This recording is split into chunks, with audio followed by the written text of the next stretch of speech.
I hope you had a wonderful Christmas. You know, this time of year, of course, we hear a lot about Mary and Joseph and Jesus and Nazareth.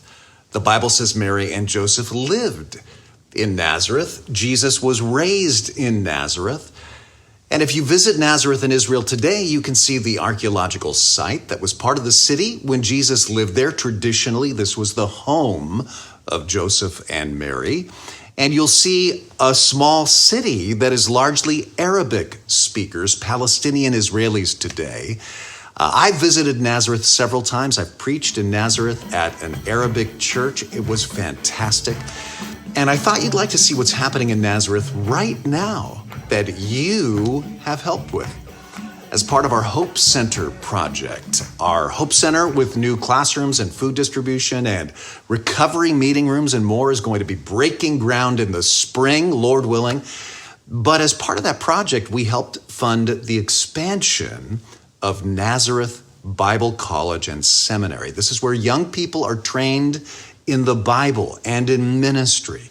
Every time we do a building project at TLC, part of it goes toward helping construction for a ministry in an under-resourced part of the world. And if you gave to the Hope Center, part of those funds went to building a new library and classroom and office space and more for the seminary there in Nazareth. Construction is wrapping up this week. This is the only training center of its kind in northern Israel, and you had a part of it. And again, I love that it's in Nazareth, where Mary and Joseph lived, because those young people are starting their ministries in Nazareth, where Jesus kicked off his own public ministry. The Bible says Jesus went to synagogue one Sabbath day, and he read this from Isaiah. "The Spirit of the Lord is upon me, because he has anointed me to proclaim good news to the poor. He has sent me to proclaim freedom for the prisoners and recovery of sight for the blind, to set the oppressed free, and to proclaim the year of the Lord's favor."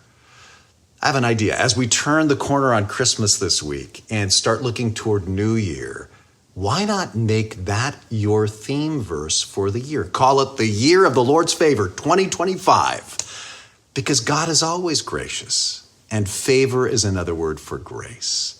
This year is the year that God is going to empower you to hear and share good news for the poor.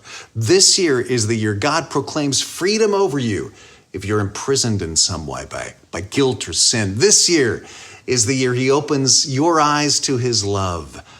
The year of the Lord's favor upon you and those around you.